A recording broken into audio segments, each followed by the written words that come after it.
People look at it and not know, am I calling it comic confusion? It's Comic Con fusion. It would make more sense if the hyphen were between comic and con, but that hyphen between comic and con is owned by San Diego Comic-Con International. Yes, it is. So, well, of course, I mean, you could have a YouTube channel talking about them, but if it were only them, if it's not only them, then you've stepped outside getting to use that hyphen there. So it's comic space con hyphen fusion. And once we get 100 subscribers, then we can have a personalized page that'll make it easier just to tell people where to go.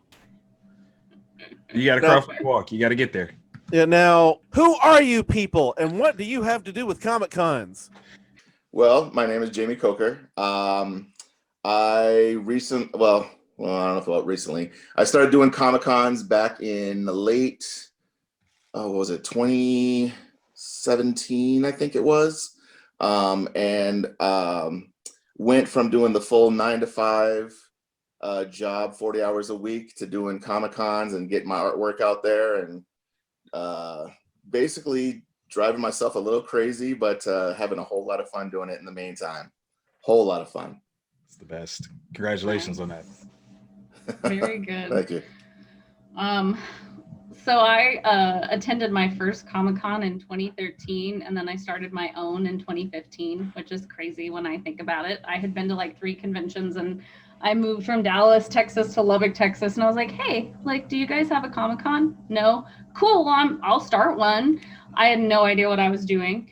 And so, 5 years later, our 2020 show was our best year ever, which is really hard to say because a lot of conventions did so poorly in 2020, but we hit like 2 weeks before the pandemic.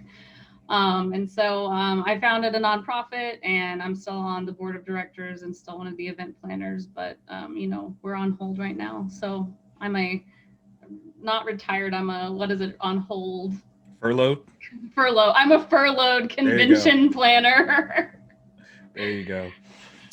So I'm Victor Dandridge, and I am self-described as the hardest working man in comics. I have been full-time self-publishing since 2010.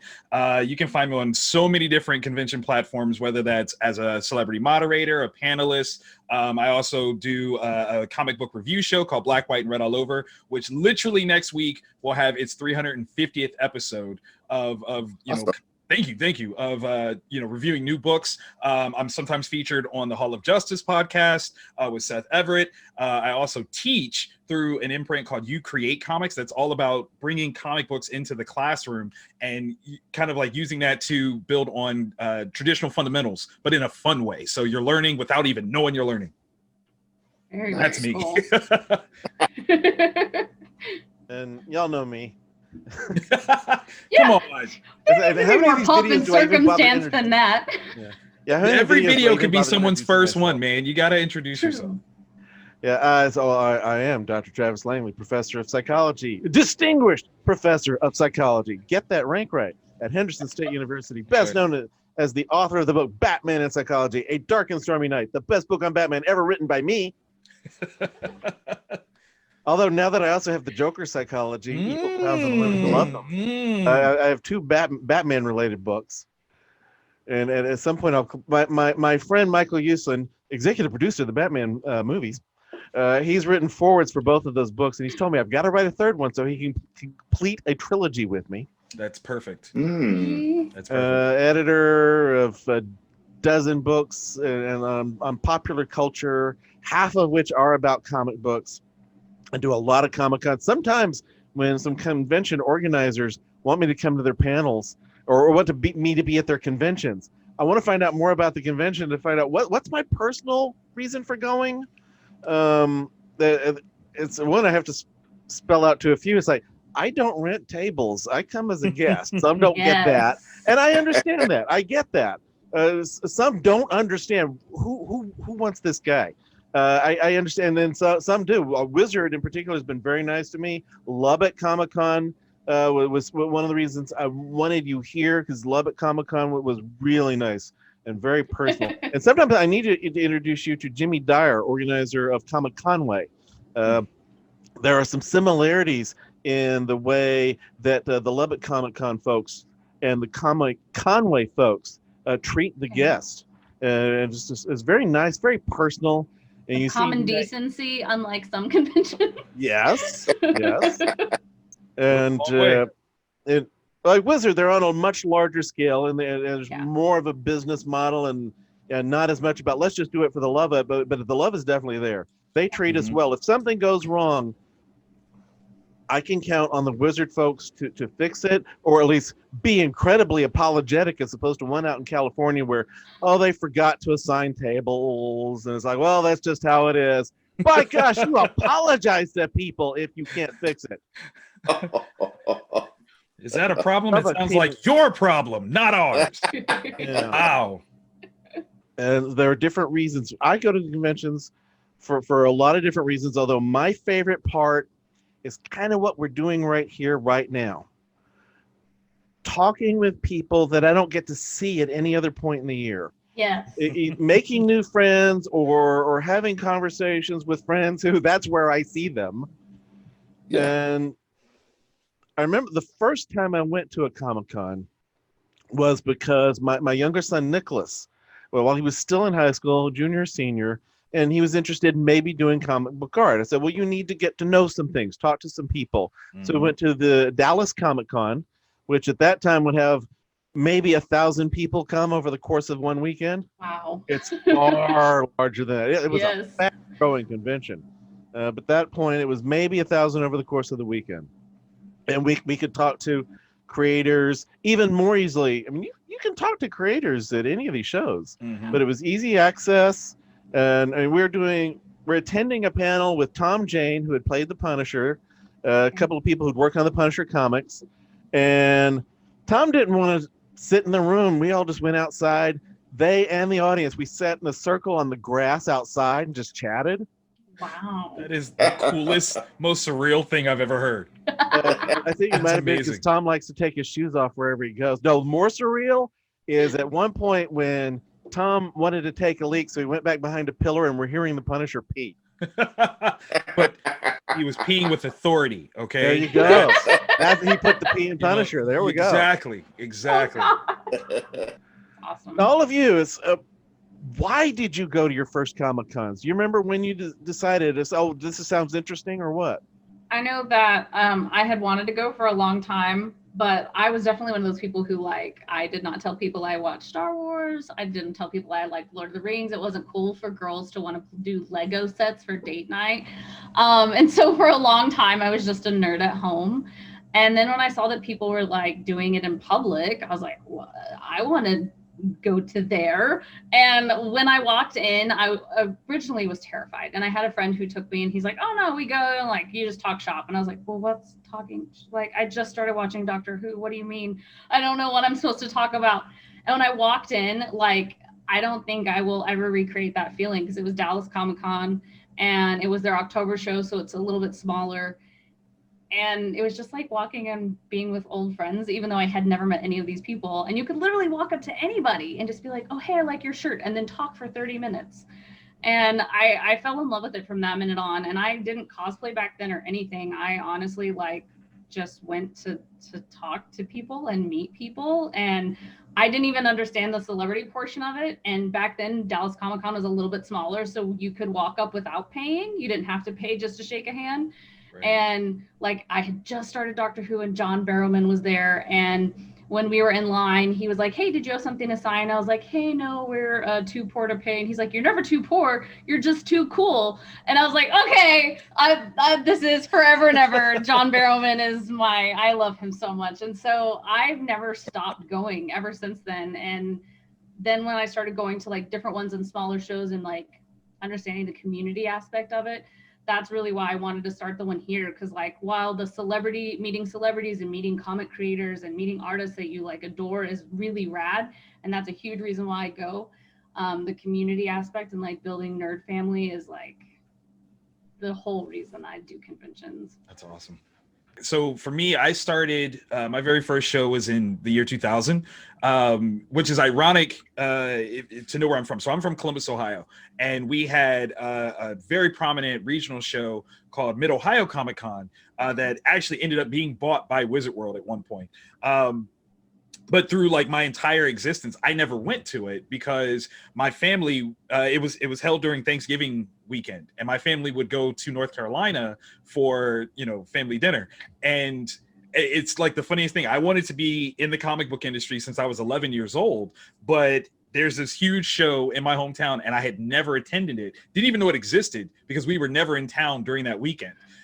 What actually ended up happening was my parents, you know, in the year 2000, go to, you know, my family down in North Carolina, but I worked at Walmart at the time and I had to work the day after Thanksgiving. So I had to stay. I'm 18. I had to stay. And one of my buddies from college was like, well, do you want to go to this show? And I'm like, what show? And he's like, Mid-Ohio. And I'm like, what is that? And he roasted me, and justifiably, because I'm from here. And he's like, you don't know that you have a Comic-Con? And I was like, what's a Comic-Con? Like, it was one of those situations. So to go, and I kid you not, that year, I believe we had Brian Michael Bendis was there, Scotty Young was there, I think Mark Miller was there. Like, this is right when they were brought on by Marvel to, you know, revamp all these things at the turn of the century. And Mid-Ohio was that big of a show that you could pull that kind of talent. Eventually we ended up having like John Byrne, like all these different folks were there. And like from that moment on, it was the place that I had to be. Every year I would go without question, without stop. And it was like the greatest thing in the world to me. It wasn't until 2003 that I had my first experience with a premiere show, which was Wizard World Chicago. And my buddy, Dan Leister, he's a artist. He's worked on Hack Slash, a couple things for Dynamite. He was my neighbor. Like we met at a comic shop, became my neighbor. And you know, he's like, I'm trying to get into the business some more. I go to Wizard World Chicago. You've ever been? And I'm like, no, I've never been. Let's go. So we go, and it's the first time that I've ever seen that scale of Comic-Con, right? And at that particular show, Kevin Smith did like a Q&A there. I actually snuck around like the back doorway and actually got his autograph. Like it was amazing. You couldn't tell me nothing. And I've been a part of the Comic-Con culture since. Like it's part of my life. I got a free Kevin Smith autograph too at a convention. Is it the same one? When my Batman book came out, Mm. I had one copy of it that I had a whole bunch of people sign. People who'd been referred to, they wrote or drew stories, and I ran into him in the hallway and got him to sign the book. And afterwards, I realized I gave him the wrong copy. So there's this one that's signed by all these other people, and there's one that's just signed of my book, signed by Kevin Smith. Awesome. Works. Though. It works. Yeah, it makes a better story that way. If you do it right, it's not a good story. Yeah. That's just kind of like. So, Jamie, do you remember why you started going to Comic-Cons? Oh my gosh. So it's funny because when I was a kid, I used to read comics, loved comics. I mean, you couldn't tell me there was anything better than X-Men. X-Men was like my be all end all. Yes. That was it. And I had heard about comic conventions, but never had the opportunity to go. And then, you know, years pass, things happen. You're doing different things, family, work, yada, yada, yada. And there was this guy that I had known. He was a customer because I worked retail.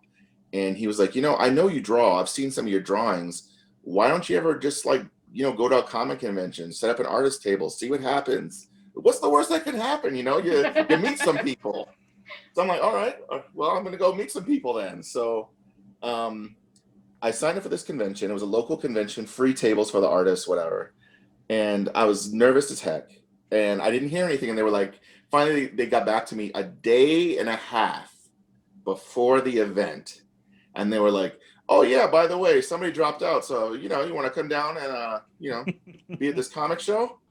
So I'm like, all right, fine. Day and a half of preparation. I think I had, oh, my gosh. And I still cringe at this. Keep in mind, I think I had Xerox copies of some of my artwork. Beautiful. I think back on it now, and I have a certain feeling about it, just of embarrassment. But no. Everybody's got to grow, man. You got to, yeah. Yeah, I mean, I know there's levels to it and preparation and all that, but like I look back on it now, and it's just like, oh my gosh. And I think I only had like my portfolio, which had the Xerox copies in it now, and it had a small little business card holder at the front of the table, Oh, and the best part, I had 4 feet of space. That was it. 4 feet. My wife was with me, and we had to like scrunch together to try to get in that little 4 feet of space. Like, oh, maybe people will come by and say hi. And it's just like, yeah. But it was a great time. I mean, I met people during that show just talking, and they were flipping through my portfolio, and some people were like, your stuff is kind of cool, but it's on crappy paper. And I was like, yeah, I know. But just the interactions with people just kept fostering this desire to do it more. Eventually I got to the point where we started doing it full time, and the year before last, we ended up doing like 45 shows in 1 year. And yeah, I just, and after my own heart. I mean, it's I don't want to say it's an addiction, but it's a lifestyle. Oh, yes. Thank you. I need to sell that to my grandmother, because she's always like, you work too hard. I'm like, it's my lifestyle, Nana. Yeah, it does. It becomes just part of your life, and yes, in a minute I'll get to how we've all been missing that. So, because you mentioned Xeroxing the art. I was thinking about, I can't exactly Xerox my books. That's one reason I have to be a little pickier about what I go to, and which convention. Either it's like, either what are they paying me, or who will I see, and what are the experiences that more important, honestly, is what will be the personal experiences be. So what's my mental profit, as a friend of mine put it. So how did, we know from you how you started getting about. Victor, how did you actually become part of the convention? So I was the guy that wouldn't say no. So with Wizard World in particular, and my You Create line, I partnered up with them late 2012. And it's all due to my lady actually like talking to the right person and bringing up that I had this program that had been through, library systems and schools, and they didn't have any tracks that catered to kids. And they're like, wait, you have a kids program? And I'm like, oh yeah. And they're like, you want to do it with us? And I'm like, yeah, sure. So it started with that, where, that opened the door for me to be a guest at the show. So I would get the free table.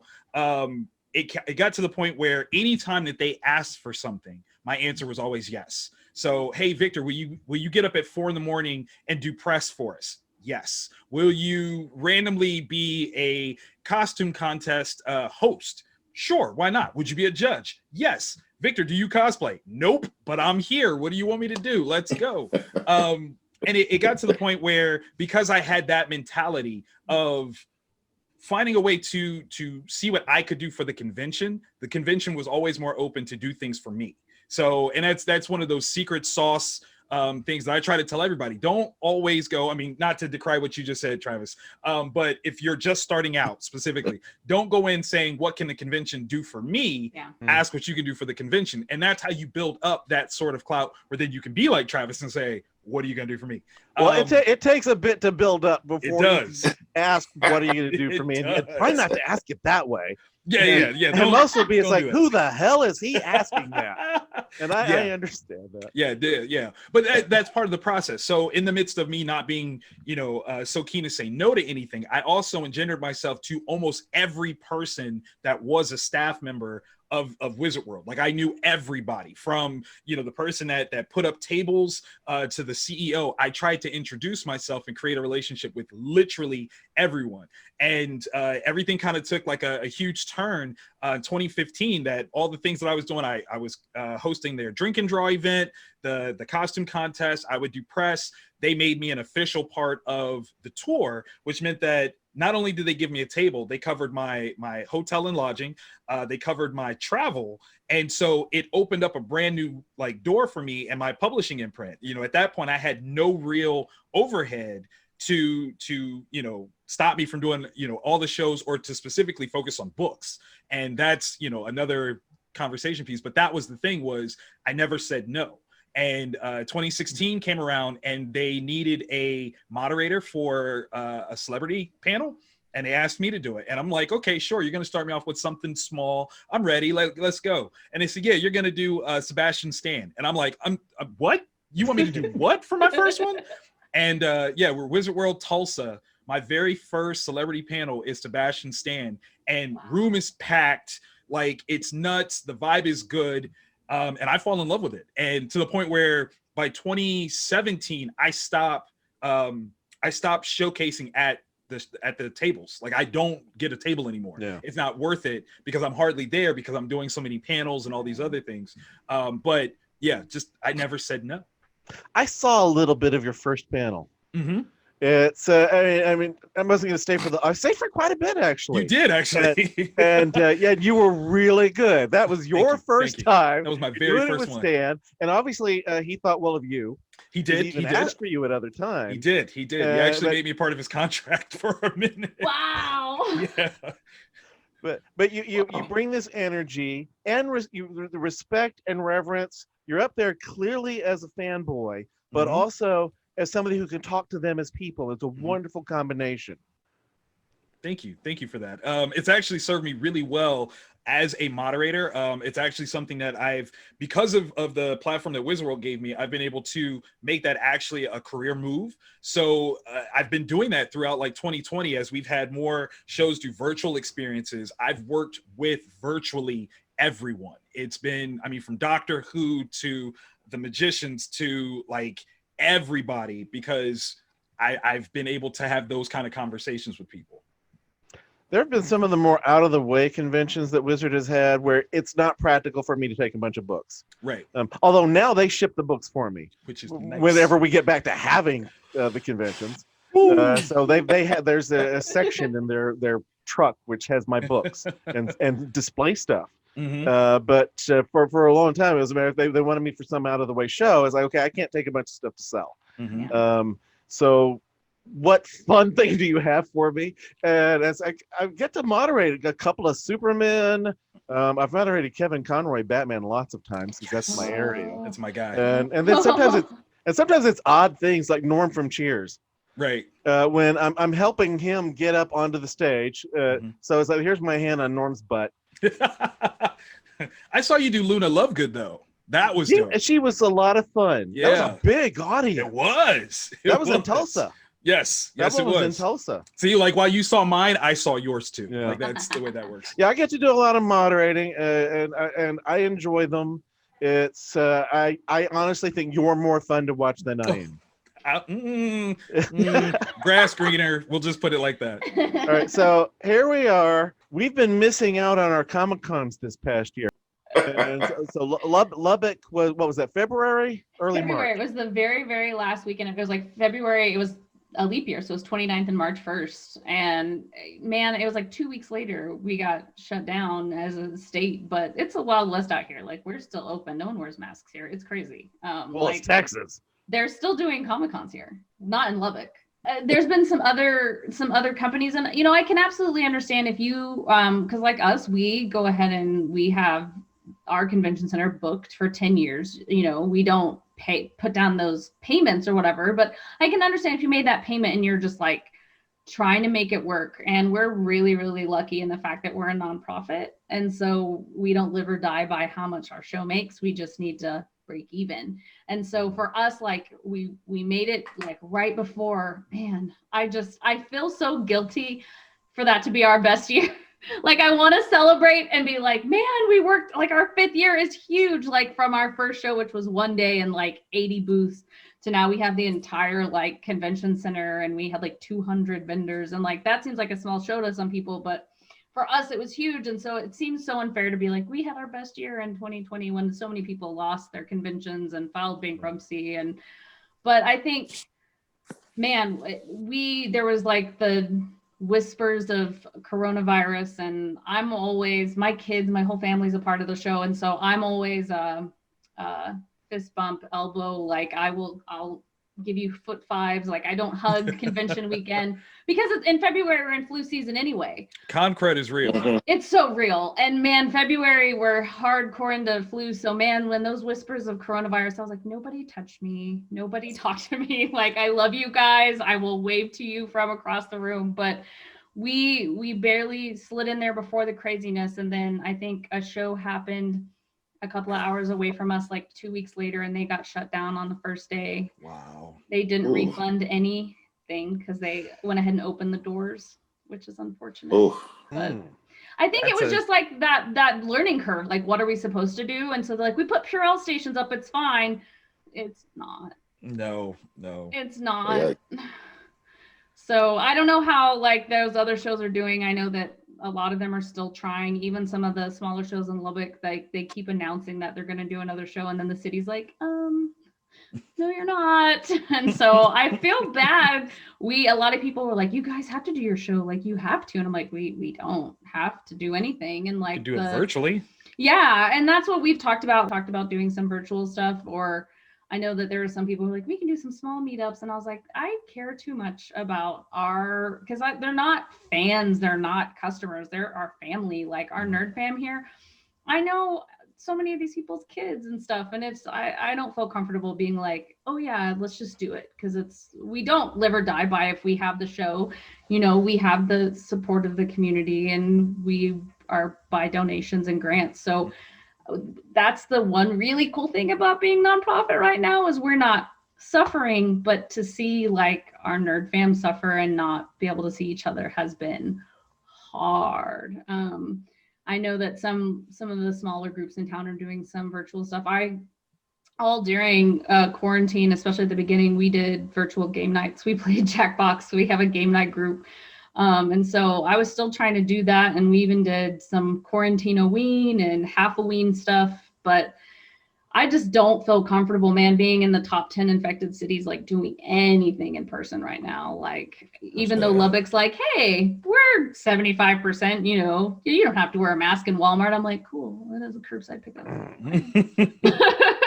We mentioned Wizard World a number of times because that's something we've got a lot of our experience with. Victor and I have done a lot of Wizard shows. That's how I know Jaime, is through Wizard World shows. And I've been impressed because Wizards' past financial troubles are well known, very public information. Right. So I've been impressed. They've been able to keep Wizard going in a virtual form throughout this year. I was thoroughly impressed, and when they made the decision to do it, I was not working with them. I hadn't been working with them for almost a year at that point, and to see that they had made that pivot, I was thoroughly impressed. Like, that was such a smart move. And they, like, their last show was Wizard World Cleveland, which was like a week before everything shut down. It was like that first weekend in March, and for them to turn around by the end of it was the first weekend in March. Then Cleveland was my last show, and Lubbock was the week before. Week before. They by the end of March, they were able to start doing virtual events, and they kicked out. I think they've done nearly 200 virtual events since everything shut down, and that's huge. Like, I know a lot of people are like, oh well, it's not that hard to organize. Seeing how, we're talking celebs and schedules and all these different things. It's been an incredible thing to witness, and then to be a part of after the fact has been insane. It's absolutely insane. You have to appreciate that much more what it takes to do this for the fandoms. Like you said, your nerd fam, that's what guides, so much. Yes, there is profitability that has to be accounted for, but you have to love it as well to try this, because if you don't love it, it shows, and people aren't going to spend no money, to support it, because it's going to read. Sure. But you've done some virtual panels, I know, Victor, and I've done virtual panels, and it's definitely not the same. No, it's fun. It's invigorating. It's a really wonderful change of pace. That's why I'm doing some of these just for YouTube. It is refreshing in a lot of ways, but there's not an audience there. It doesn't quite feel like a real panel. It feels like another Zoom session for the most part. Were your virtual experiences, were they pre-recorded or were they live? One was live. Most were pre-recorded. Okay. So, Jaime, you've mentioned earlier, back at the beginning, how you got to quit working full-time at a JOB and just throw everything into conventions. So I gotta wonder, I gotta ask, how has not doing conventions affected your life? I'm being nosy here, yeah. I get it. Okay, so I guess the thing is like, it was referenced earlier that you meet people at conventions. You make, whether you want to or not, sometimes people just kind of gravitate towards you, or you gravitate towards them, or whatever. And I was fortunate enough to meet a guy at a Wizard World show in St. Louis, and he was starting up an artist group. And this artist group, we had a few discussions about it, and I talked it with my wife, and it was like, well, do we really want to do this? Everything. But the more I thought about it, the more I was like, there comes a point where you just got to stop being afraid of things and put yourself out there and take risks. Otherwise, what's the point? Mm-hmm. So we joined up with this group, and from there, things have been slowly taken off. If anyone were to ask me, what do you do? You don't have conventions now or anything. My answer, there was a point where I had a commission list, probably, I don't know. At one point, I stopped counting characters I was drawing, but it was over 100. Nice. And I was like, okay, and that was over like a 2-week period. All these things came in, mm-hmm. and I was like, okay, well, this is nice, but this is crazy. So, and then I've utilized my time by like working on my drawing style, working on refining things, changing things up. I've done some comic covers since then. Just trying to do different things and use the time in a way that doesn't feel like I'm wasting it. Yeah. But and not just with making money, but also just trying to like improve myself, I guess, if that makes sense. Oh, that's but awesome. Yeah, a lot of commissions. That's awesome. Yeah, my first comic book publication has gotten repeatedly delayed because of the plague. Wow. It was Christopher Priest, Mm-hmm. who had interviewed for my Black Panther book. He did a panel with us in Chicago, probably about the Black Panther, but it could have been about writing. He did several panels with us. And afterwards, he was mentioning that in the Vampirella stories that he's been writing, I honestly did not know that much about Vampirella, even though she's always been around. He had this psychologist character, and he wanted a psychological write-up of her by him in character. And then he said, this is a character, it doesn't matter what fantastic things he sees, he's never going to believe in the sci-fi, magic, or supernatural. And and he was saying, and Priest was thinking, he was to me and Scott Jordan, another psychologist. Well, why should I write this myself when I know you guys? and so we worked out our deal, and it ran in the trade paperback collection of the first 12 issues, and its release has been repeatedly delayed because of how much the publishing industry has been messed up. Yeah.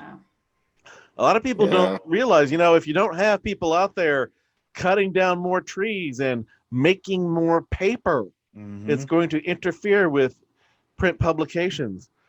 So that data that's really, the lack of stores that are open to sell materials, that affects things.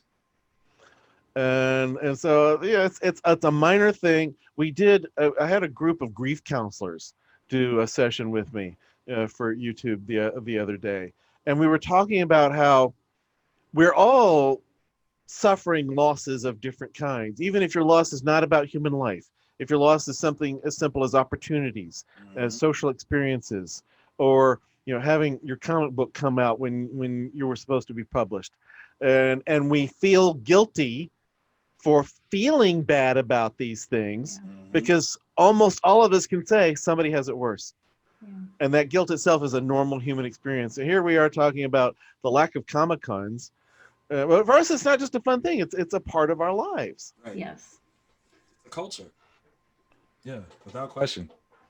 Well, it's definitely that like family thing too, because like, man, all my friends do cons now. And so it's seeing them experience loss because they're full-time artists, they're full-time creators, and like they're filing unemployment, they're filing bankruptcy, they're suffering. And so it's that as a community, it's a huge hit on us. So even if like your show's okay as a whole, like you see all of the moving parts aren't doing great.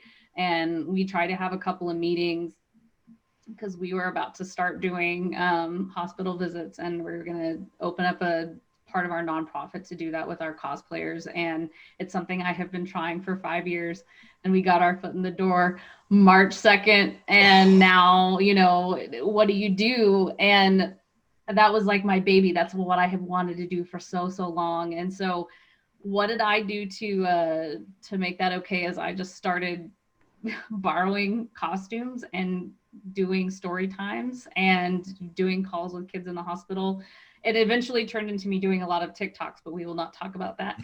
But it's like a way, it's the only way that I can like be okay with like not being able to see people and interact with people. And I am not someone who considers myself a cosplayer, but I used to dress up at Alamo Draft House hosting movies or at conventions at least twice a month. So not putting on a costume, like people are like, oh, like that's not a big deal. It's huge. Like once that's a part of your life and that's a creative outlet for you. And so people who don't understand, they're like, why are you like doing TikToks? I'm like, listen, if I don't put on a costume, if I don't have like that creative outlet, it's just me and my 2 kids in this crazy house playing Animal Crossing and watching like a lot of, I can't even think of what, 44 Cats is what they're watching now. Like, listen, I need some creative outlet. Like, oh, God. it's you. We all deal with loss in like different ways. And Dr. Scarlett, who introduced me to you, she actually, like, my cousin passed right before Lubbock-Con, and she was helping me deal with grief with that during the convention. Because I took everything she said, and I'm doing it now. She would be like, hey, make an appointment with grief. And so am I grieving like the loss of a person right now? I'm grieving my extroverted need for humans. And so I just have that appointment with grief where I go cry in my closet and I allow myself to be upset that I can't go hug my friends. Like, I've looked at the cost of hazmat suits. I can't tell you how many times because I just want to hug people. Can I just like jump in about how tight knit and really 6 degrees of each other our culture really is? So you just talked about Dr. Scarlett, and I kid you not, I did a superhero therapy project with my local community, the rec centers, the children's hospital, based off of her work.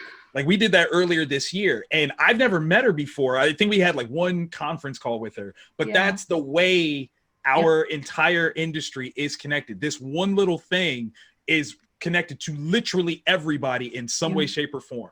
And that's the big pain for all of us, is that's why we feel that guilt, because just that easily we know it could have been us, or it is tangentially touching, you know, who we are, what we know, who we know, all of that stuff. That is so crazy. I love Janina. She's my favorite. That's awesome. She's super sweet. That is awesome. Yeah, Janina is, you're talking about a professional psychologist, author of 10 books, and the word adorable still applies. Without any slight. Like, that's not a dig. Yeah. No. It's not a belittling at all. The most adorable. Yeah, Janina had told DeNae about me, and she's also the one who made me decide I wanted to do the Lubbock-Con. Because I mean, usually I know pretty fast if I want to do one or not, but so Lubbock-Con was just kind of a funny distance for me. And we're out there. but she told me that she had a lot of fun, and that the people were wonderful. It's like, okay, that's what I need to hear. Yeah, I want that then. It's if the people are going to be wonderful, it's like I want to be around wonderful people. Tell that to Joelle Jones for me, please. Done. Tweeting right now. Like, listen, that's how our show is done so well. It's because you guys are so amazing, and it's honestly just like Southern hospitality. My mom is the one who like gets food donated, and you know, it's all just like a family thing. So we all are a big part of it. And my whole thing is, if you're gonna drive all the way to our show, even if you're a vendor, even if you're a guest or whatever, like, thank you. That means a lot. Like, it's not just like, oh yeah, come to our show. I'm like, oh my God, thank you for choosing our show. There's 100 shows going on in Texas every year. Thanks for choosing our little show. And so we try to make sure that you guys feel really welcome and like part of the family when you're here. And you do, you really do. And you made us feel like I just feel like part of the gang. It's nice. That's awesome. There's some convention organizers who've come by and talked to me and really wanted me at their shows. And just something about them as human beings rubbed me the wrong way. I was like, I'm not going to go do this person's show. I would even look into them a bit. It's like, man, this looks like plenty of good things about the show, but I don't like that organizer. Yeah. Sometimes you have to be discerning, man. Like, there's business, and then there's personal, like, accountability. And sometimes the personal accountability means I can't do business with you. Like, it's just what it is. Of course, I effectively have 2 full-time jobs already. I mean, I'm a professor. This is my office, by the way, at the university. Once you've written the book on the psychology of Batman, you're the Batman guy for campus. Yep. Uh, Not just your campus. All campuses ever. And then I also have the writing career, and so I have 2 full-time jobs. Mm-hmm. And for me, the conventions are fun. Now the work that I do, all the writing, I mean, it's connected to the convention life. Mm-hmm. When it was that first visit to San Diego Comic-Con, where I'm seeing the Comics Arts Conference, the scholarly track. I'm seeing people do presentations about comics, and I'm seeing people in the environment thinking, oh, there's plenty of research to do here too. And it's like, this has to be part of my life. Yeah. I knew in 2007, I knew, these ideas that I've been talking about in my psychology and literature class, I need to write an article about Batman. Within a year, I had so many ideas. I got to write a book about Batman.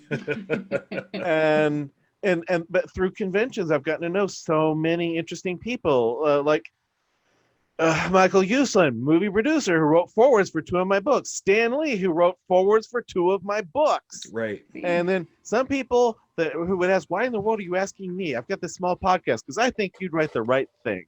Your name won't have the club, but hey, you get to be in the series that has, Stan Lee as part of it. But I first met Stan through my first Wizard, well, actually my second Wizard World show, but the first one that's part of this continuous connection and being involved with them. I went to one in Philadelphia. Mm-hmm.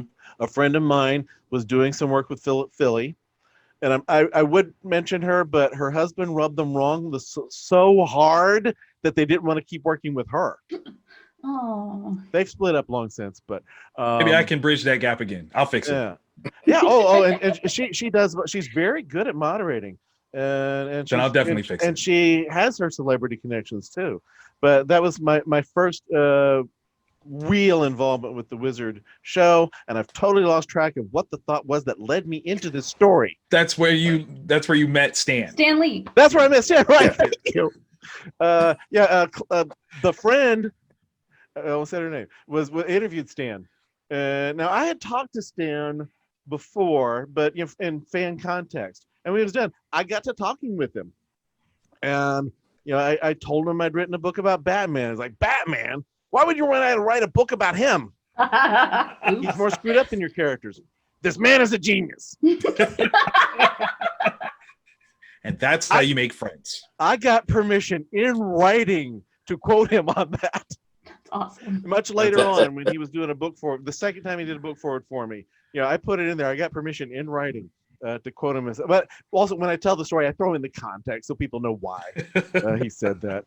But whatever. No, this man is a genius. Stan Lee. There you go. Now, of course, Stan is gone. One of the things you get involved in these conventions, and I always tell people, seek out the oldest creators. Yes. Seek out the senior most ones. You hate to think of it as morbidly as last chance to see, but just go ahead and embrace that. Talk to any of them. Show them appreciation. Show them how much, even if you don't collect art, talk about how meaningful their art was to you. Mm-hmm. And most of them who care enough to do these shows, they enjoy that. Mm-hmm. There are those who this is just such a routine to them, and it is about money. And you've thought of some people while I'm saying this. It doesn't even mean that much if you say that to them. But most of them, they appreciate that. But I say, seek out the oldest ones. And some of them might even become your friends. When I get to go to the last living Bob Kane ghost artist, Joe Giella, I got to take friends. I got to take Bill Finger's granddaughter and visit with Joe in his home. And Joe's doing well still. But when you get to know these older folks, you're going to keep losing them. Yes. So yes. I mean, I've still got phone numbers I can't bring myself to delete. Erwin Hazen and Denny O'Neil and Adam West. Gosh. Yeah. I moderated a tribute to Denny for San Diego Comic-Con last summer, and I value every conversation I ever had with that man. Mm-hmm. I'm noticing I've got one of the recordings of my conversation with him just sitting on my computer over here. And I treasure what there was, but that's how it is with people in your life too. Right. Yeah. It can be hard when you first lose somebody, and some of us have had a lot of loss. Mm-hmm. When Denny died, that was within 2 weeks of when Grant Imahara died. Right. That was crazy. And I knew Grant, Right. but I had a lot of friends who were very close to Grant, and that was just crushing. Now, most people who see this won't have friends who have that level of fame, but I'm using it so it's a face they know. Right. It's not just me referring to my cousin who died, or I say cousins who died. Right. They don't know these people, but they know who Grant was. Grant was in their homes through the TV. And if you can go to a Comic-Con, go see these folks. Yes, people say don't meet your heroes. Some will disappoint you. True. But that's part of the process, though. That is part of the process to really get to see who they are as individuals. Sometimes you gotta, see them and say, or find out whether or not this person is worth your idolization. Yes. Maybe they are, maybe they're not. This is the way to find out. Most of the ones who will do the conventions, especially those you idolize, they're there because they get invigorated by going to these. Yeah. Yes. And that's a wonderful thing. Yes. I've with an example, dropping that name again. So Adam West, I did a convention panel with him in 2009. There's video of it after my first San Diego Comic-Con, and I'm on stage sitting next. I got to determine the order of where everybody sat, so I deliberately put myself next to Batman. And on the other side, I put Michael Uslan, producer of the movies. And I wasn't really friends with Michael yet at the time. And for a long time, when I would see Adam at different conventions, I would think, this is going to be when he doesn't remember me. He's Professor Travis. How you doing, Doc? And you're like, and I'm just greeting. I'm doing well. While my inner child just goes, Batman knows me. Batman. Nothing wrong with that at all. Back to what we were talking about, the heroes. There are people who told me, well, they'd met Batman. They met Adam West, and he seemed like a little bit of a jerk. And I always say, was it late in the day? Yeah. And they go, yeah. Late in the day, when he's tired, his sarcastic sense of humor doesn't come across the same way. Right. I've observed this. He still loves the interactions, but Adam couldn't go 2 minutes without making a joke. He just couldn't. And for me, having gotten to know somebody like that, that is one of my childhood heroes. That's a wonderful thing through the conventions. The more important part is just making friends, having conversations. The celebrity stuff is cool. Sometimes it's very personal, but most of it is with friends I've made that most of the world does not know who they are. Yep. But these are wonderful people. Some of them, I don't have the same interest they do, but we still share this passion. So they can talk about a show that excites them. And while I don't know that show, I know the passion and the love of it. Yep. Last little topic here. What do you think is going to happen with conventions when they do start? What will be different? What do you? I've had to think about this, especially the redhead here who won some. Man, because we've been talking about it because we were trying to figure out what we're going to do. And well, obviously nothing's set in stone. I know that. And this is something we've talked about anyway, because I think the convention